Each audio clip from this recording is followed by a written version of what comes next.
Now, on the evening of March 18th, ice jams caused the Platte River to rise here in Fremont. That affected people living in Emerson Estates, the village of Englewood, Doves Cove, and Woodcliff.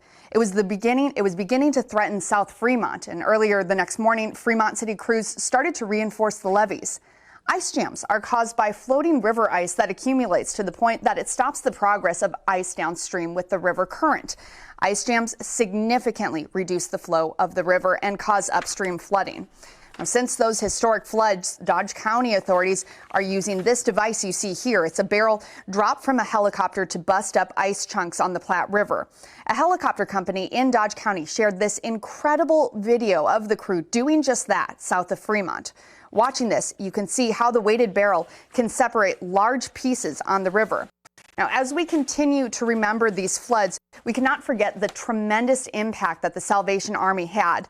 Our 3 News Now reporter Danielle Davis went back and took a closer look at this. And Danielle, you spoke with the Salvation Army's director, and I really liked what they said. You mentioned that they don't see these people as necessarily flood victims, but flood survivors.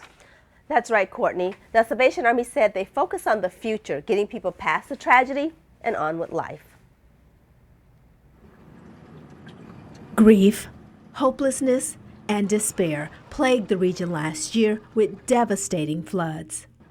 But to those people affected, their salvation came immediately. Okay, let's get this thing moving. We put in place then a disaster services structure, and then we started pulling in the folks from around the region. The disaster covered a 500-mile stretch. It was the Salvation Army's largest disaster they had ever seen. Okay, girl. Just about got you finished. What I really like to call Midwest nice.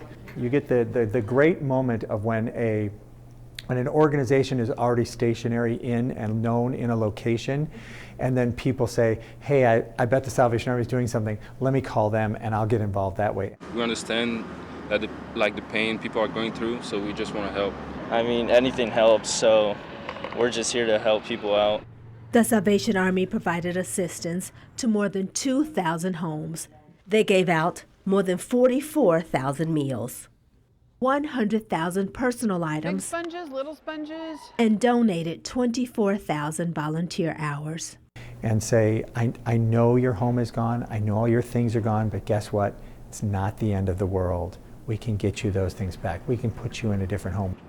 And with those words of encouragement, disaster takes a turn. And we like to keep people in that survival mode because you've survived this. You've come a long way. I'll give you a hug. Thank you. Yeah. Thank you. Look at what you've done. Look at how far you've come.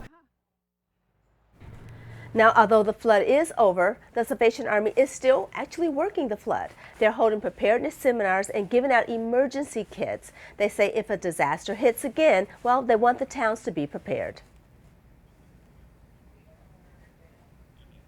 Now, Danny, what other education is the Salvation Army providing to people? I know there was a lot of issues when the floods hit on people not knowing what to do. Yeah, especially the little smaller towns. So what they're doing is actually working with the churches as a point of contact and making sure that they have everything that they need, and there's streaming communication at all times before a disaster hits in the future.